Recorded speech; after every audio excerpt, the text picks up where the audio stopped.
People report mysterious flying objects and believe them to be spacecraft from other worlds. Others think they are just as unmysterious as dinner plates. Is the evidence overwhelmingly in favor of UFOs, or can they be proven a hoax? A holiday such as Halloween and movies such as Poltergeist support the concept of ghosts and portray them as terrors. Are we to believe they are all evil, or do we not believe in them at all? Skeptics and believers square off on tonight's episode. People have introduced scientific explanations for this unexplained phenomena, only to have it denounced by true believers. Stay tuned and see for yourself whether or not these happenings can be explained.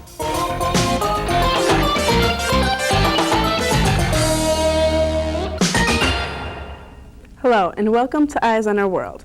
I'm Annette Rebellato, and I'll be your guide into the realm of the supernatural. We have with us today 4 distinguished guests. To my right is David Boris, ufologist, and Richard Crow, a Chicago ghost hunter. Brant Abrahamson, a social science teacher here at Riverside Brookfield, is on my left, along with Larry Kitch of the Pseudoscience Monitor. Thank you for being with us. Mr. Boris, we'd like to start with you and ask your definition or explanation of a UFO. A UFO is any aerial phenomena that cannot be explained by a technically competent person, an astronomer or a meteorologist. It doesn't necessarily mean it's a spacecraft from Mars. It's just an unknown phenomena that somebody reports. And what are some local sightings around here or other places near to here? For the most part, UFOs are a rural phenomena, not an urban phenomena. Although last spring we did have a sight of a daylight disk over Lake Michigan. A woman in Wilmette saw this object from her apartment building. And because she reported it to the Center for UFO Studies right away, we were able to go to the FAA and get computer printouts of the air traffic at that time.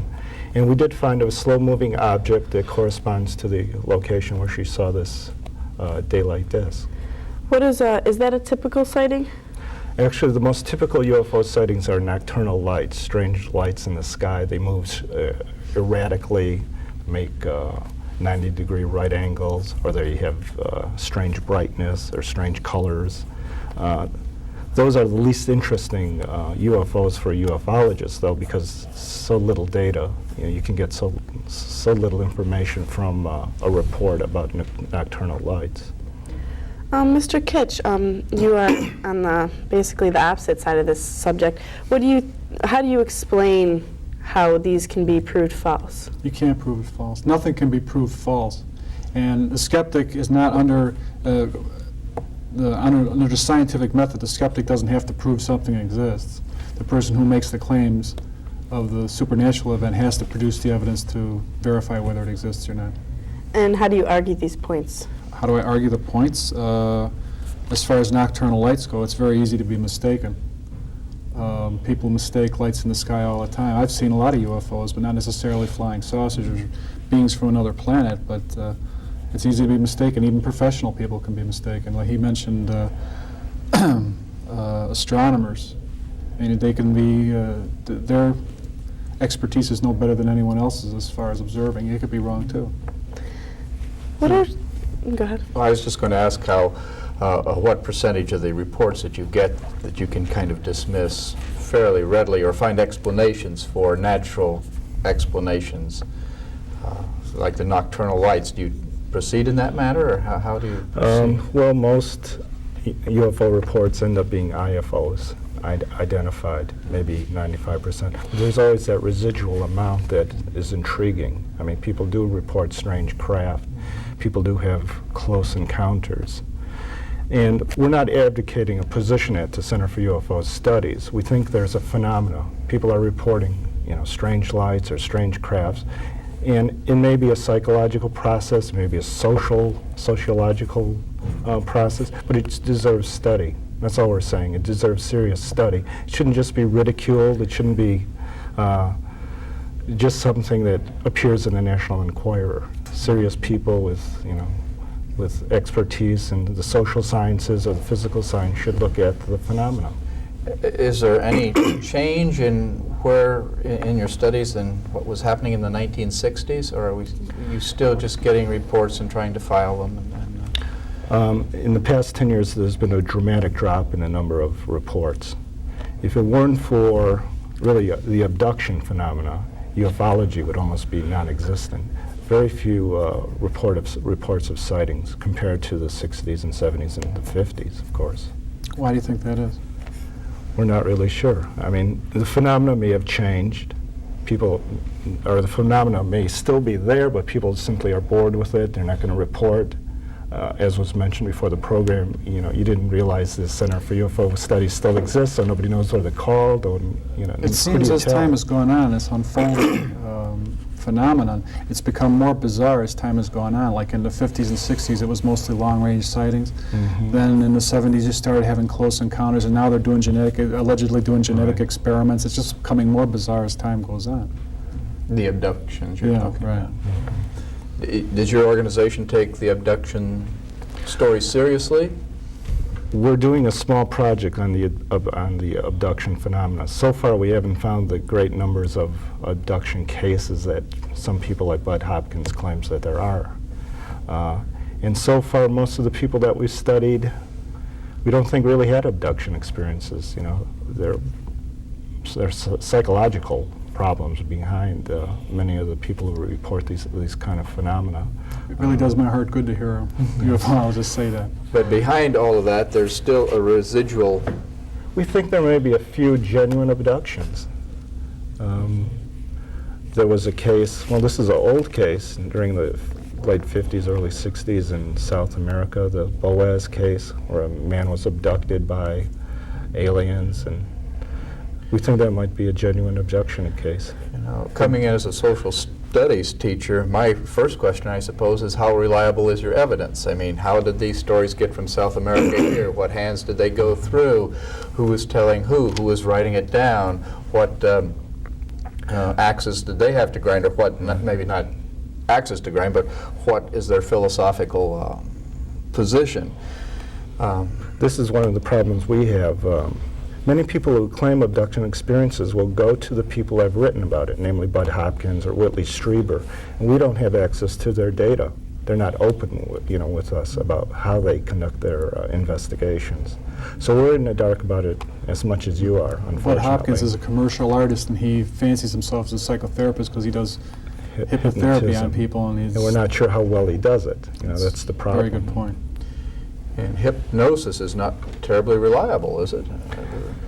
I mean, what people say under hypnosis, my understanding is that are extremely open to suggestion. Confabulation. And although Thomas Bullard, who is a folklorist at the Indiana University, has compared consciously recalled abduction experiences and those recounted under hypnosis, and he finds similarities. Only if,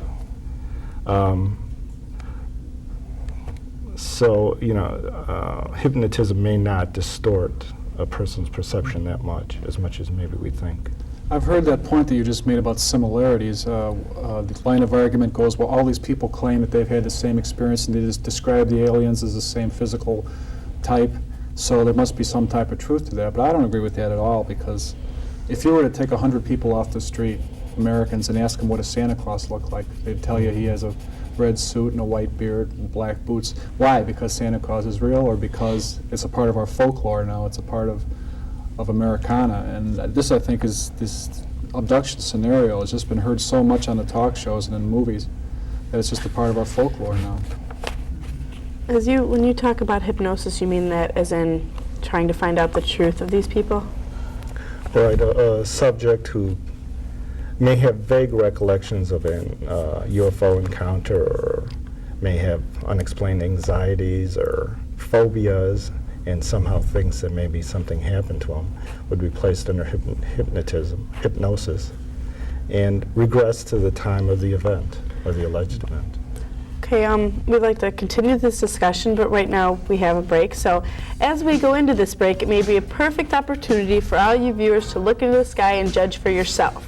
When we return, we'll delve into the subjects of ghosts.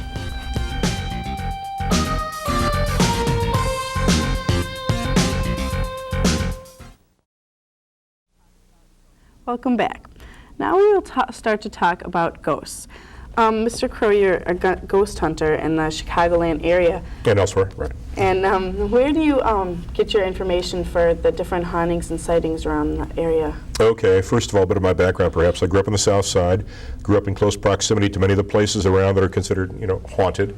And because I found that English literature was the one thing I could study in school and drag in my interest in ghost stories quite nicely, I earned my degrees from DePaul University, a BA and MA in English Lit, and my interest in ghost stories pretty much stems from my deep interest in folklore. So what I'll do is try to hear what the common people have to say about certain places, gather the current folklore about a site, and then try to take it one step further. Check with local police, check with newspapers, learn the history of the area, and in many cases run down people who've claimed to have first-hand psychic experiences, if you will, and then try to sort out all the kind of material and put together the gist of what might be going on. In most of these places that you conduct your tours, have you seen any of them? You see, we are so conditioned by Hollywood that we're so site-oriented that everybody thinks of ghosts as a Freddy Krueger type possibility. We're really overdone with this kind of Hollywood approach. Prior to Technicolor, movies like Ray Milland's The Uninvited, with just the smell of a set of flowers and such, I think Hollywood had a better grasp on reality, or at least psychic reality of this sort. And remember, extrasensory perception does not just involve the sense of sight, but the other senses as well. So, to my way of moving objects and that sort of thing. To my way of thinking, I believe that a ghostly encounter does not have to be an apparition, although that's one possibility, but the other senses can be assaulted by something as well. So a ghostly encounter can be psychic scent, a smell of flowers, cigar smoke, whatever, what have you. Can be a phantom tap on your shoulder, a sensation of touch. It can be a feeling, perhaps a sensation of a cold spot. It can be the disembodied voice that you hear, or any combinations of these. These have, throughout history, throughout literature, have always been ways in which ghosts, which is sort of a generic word encompassing all kinds of possibilities, can approach us. Have you experienced many of these things that you conduct your tours with? I'm not very psychic, I'm afraid, and I don't think the professional psychic per se exists. I think there are people with maybe a grandiose idea of their abilities, but I think that in the concept behind my tour was, let's go to the places where things have been consistently reported, and if you're the right person in the right place at the right time, that combination of things can gel and maybe you'll have an experience. And yeah, I've had some minor things, low-key things, which I consider to be beyond our current level of understanding. We use the term supernatural, but it's sort of a bad word to use because it implies that things are above the natural, beyond the natural, whereas it's probably just above the explainable at our current level of understanding of our universe. So yeah, I've had a few things happen with scent, smelling scents that I could not explain, in a situation where I could not explain it by saying there's, psychic scent of roses. For instance, there were not roses present. I had every reason to believe nobody had spiked the area with perfume previous to my arrival, and situations like that. Have studied quite a few interesting photographs taken at different places, and have seen quite a bit of fake material along those lines. And I think that I've come upon perhaps a couple dozen very, very low-key, very minor, by most people's estimation, occurrences in my lifetime. But I've spent, this is my full-time job. This is my day job, this is my night job, and this is what I do 7 days a week and day and night. So it is to your advantage to, from your business standpoint, to promote the supernatural. Actually, what I'm really doing, I must admit, is just giving people the popular folklore that's already there, dishing that back in a organized fashion. But presented as folklore, this is what the local people believe? I present things multifaceted in my approach. I give people the history of an area, I'll give them the geography if I think that pertains to it, I'll give them the folklore, I'll give them the first-hand accounts that I've collected, and then say, these are what people believe, this is the situation, this is the terrain, perhaps this happens, perhaps that. You make up your own mind. And I'm very pleased to be able to solve a case when it comes my way. Now, perhaps in a case very near to this location for your viewing audience tonight, a case in point are the graves out at Showman's Rest, which is at Woodlawn Cemetery in North Riverside. And this is a situation where in 1918, after a tragic circus train wreck of the Hagenbeck Wallace Circus, there were over 60 members of the circus who were buried in a special section here set aside by the Showman's League of America, which has its offices in downtown Chicago. Now, marking the four corners of this plot are granite elephants. And there's a fifth large stone elephant standing guard. So there are 5 very graphic carved stones there representing elephants, and obvious because they're granite, they glow in a full moon, they're easy to see from traffic along Cermak Road. People are familiar with these, they see these, they know about the train wreck, and some people have even gone so far as to claim that you can encounter these ghostly animals at night. They believe that animals are buried there, which are not, but they believe that dead animals from the train wreck which killed those people back in 1918 still come back to the spot where their human associates are buried, and they claim that you can hear this at night. And of course, you can psych yourself into it. You see these stones, you're just revving up your imagination there by visiting that site at night. And if you've ever spent time in a cemetery at night, you know that sounds do carry. You can hear trains in the distance and jets overhead and traffic in the distance and everything. And what people don't realize is that Brookfield Zoo is a mile and a half away, and because sounds carry by night, and people hear these sounds of animals, they're attributing these animal sounds because of the visual stimulus there of the stones and such. They're attributing this to dead animals from 1918, whereas the actual explanation is very much alive animals from Brookfield Zoo. And could this kind of explanation be used for the other kinds of things around the Chicagoland area? You mentioned smells and taps and cold feet. Absolutely, and so I'm always looking to find a rational explanation wherever possible, because to me it's just as interesting to solve a case as to say it's open-ended and there's nothing there that we can put our finger on for sure at the moment. Good point. One of the things that the students always bring, almost always bring up here at RB is the Resurrection Mary story, which I hear year after year. Is that on your tour? Resurrection Mary is so popular, she's on my day trip and my night tour, and I would work her into my boat cruise if I could find a way to incorporate her into a watery series of folklore tales. But how do you present that? I mean, this is a local thing. People in this community first know of all, I state that Resurrection Mary belongs to the genre of the hitchhiking ghost, which is a wide-ranging series of reports worldwide. There are even, hitchhiking ghost, of course, gets a ride in an automobile, but there are reports that go back to the days of horse and buggies even, where somebody gets a ride and then disappears later on. But the classic encounter is some guy out on the road some night picks up this young lady and gives her a lift, and then she'll get out of the vehicle to disappear before his eyes, or run off in the distance and melt away in the distance under circumstances that could not be explained as just somebody running off and disappearing. And that's on where it their goes own. on and on from one generation Right. to the The next. story's been going on. Yeah. It's been going on in the case of Resurrection Cemetery from the early 1930s, and I've been able to trace people back to 1939 who claim firsthand that they've had experiences with this ghost. So there are actually people around who claim to have seen the ghost walking around the road, or in some of the earlier, actually more classic cases, such as you'd find in Victorian literature, people saying that they met the girl at the dance and gave her a lift, and then she disappeared later in the evening, and so on. Yeah, that's where my students one time took me out to see Resurrection Mary. Mm-hmm.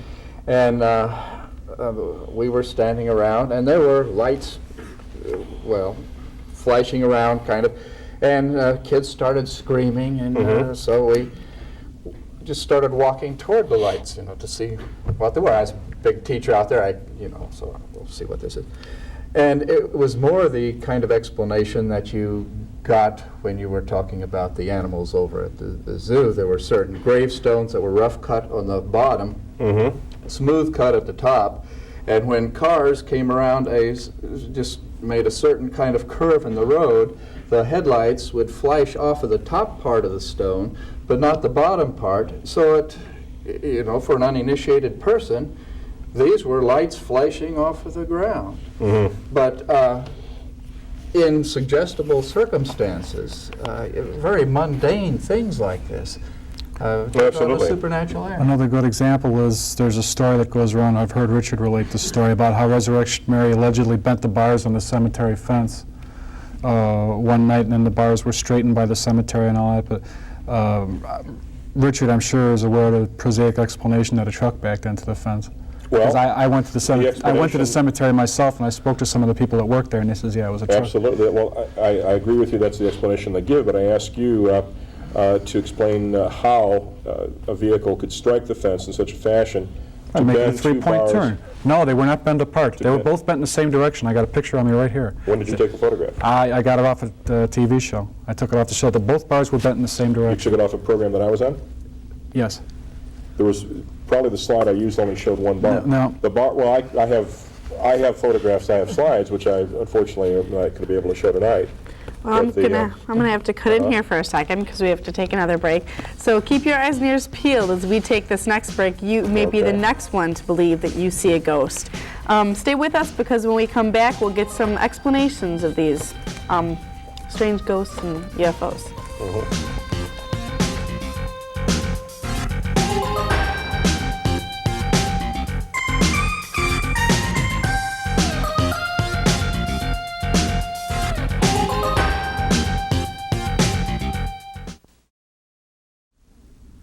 Welcome back. Now we'll have some explanations and some accounts of some sightings of UFOs and ghosts in our area here. Mr. Boris, have you had any recent or past sightings of UFOs in this area? In Riverside Brookfield, a couple of years ago, somebody called and saw lights in the night sky. We suspect they were probably searchlights from a video store opening. That's what quite often happens.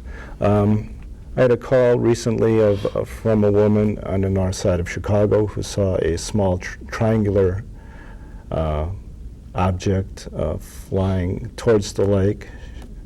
But like I said before, for the most part, UFOs avoid urban areas. You know, they're rural phenomena for whatever reason. We're not quite sure. It could be, the air pollution, the light pollution. People are involved in urban life. They don't notice what's happening in the skies. Okay. Mr. Crow, you said that you had an account of a haunting near Maple Lake, which a lot of the kids around here go to. What does that have to do with? Well, Maple Lake is on the edge of Willow Springs on 95th Street, just east of Archer Avenue. It's a man-made lake that dates back to the early 1930s, and on the far shore of the lake, when I was going to high school, there was all kind of talk about a mysterious light out there at night, a ghost light, a light that was not caused by anything in this world. And I collected quite a bit of information from people, collected various accounts, people who said they've seen the light, considered them to be reliable, and incorporated that into tours. And eventually, one night, on a bus with a full bus of people, we pulled into the overlook at Maple Lake, and boom, across the lake, this red light went on. And panic broke out, and two guys jumped up and tried to push past me, drawing revolvers. They were Chicago cops. They wanted to shoot at the light, a little bit overreacting there. But I've seen the light now 4 times, and the light is at shore level, directly across the lake. And lucky for me at least, lucky for those trying to check into this, the lay of the land is such that you can eliminate any taillight of a vehicle over there. You can eliminate any electric light in that area because you've got the backdrop of the high ground of the Sag Ridge, and there's no road visible until you get below the horizon, 107th Street, a mile and a half away. And the area is sealed off at night by the Cook County police, by the forest rangers. So if you believe in the lone nut theory that somebody out there with a lantern trying to put on a show for people, well, you have to be a very persistent cuss and somebody to be out there for a good 15, 20 years, usually for no good reason, because people who park out there, as you probably know, aren't really too interested in scientific data collecting, but they're out there for other reasons. And most of them can't even see through the fogged up windshields across the lake. So it's a pretty interesting occurrence out there, and the ghost light phenomena interests me because there are ghost lights, of course, around the United States and elsewhere. And as we mentioned earlier, one man's ghost light could be another man's UFO, depending on how it acts or how far above the ground it could be and such. And what's interesting to me, too, is traditionally ghost light tales, and in the U.S. the most famous is the Mako light, Mako, North Carolina. Ghost lights usually are attributed to a headless ghost coming back with a lantern looking for his or her lost head, which is perhaps a very, very graphic folkloric explanation for it. And you've had such history out there along Archer being an old Indian trail, and going back to the days of Indian villages along the Sag Ridge, and the digging in the Illinois-Michigan Canal, the I&M Canal along Archer out that way, and gangster one-way rides over the years, that you've got a number of potential headless scenarios there to use there, if you want to explain that. And this is what you present. Now, do you also present things such as the idea that there's stresses in the rocks underneath which produce electrical fields that, under certain circumstances, plasmas. Do you get into that, or do you just kind of not talk about actually, that and talk about the other? I talk more about the so-called swamp gas possibilities there of methane gas as an explanation. However, I don't think that's a very plausible one, because the light, and you can, when I did observe it, the light is visible on the shoreline, and with the silhouette of the trees in the background, you can approximate just about where it is on the shoreline, so it doesn't move about. It's at one particular location. Also, I've had a chance to look into so-called ghost light stories in other parts of the Midwest. There's a famous light that is called Moody's Light, which is famous to students from St. Joe's College in Rensselaer, Indiana. And I don't know if you've heard about that one. That's pretty famous. And these could go on and on. Well, I was just going to say that one with a pair of binoculars, even a cheap pair of binoculars, and getting out there before sundown and checking out the area. That light, which is on pretty much all during the night, can be easily found to be caused by headlights of cars in the distance. It's an optical illusion caused by the lay of the land. But would it be true to say that the people who pay for your tours, they're paying to see ghostly phenomena? No, possible. they're paying to hear me tell a good ghost story.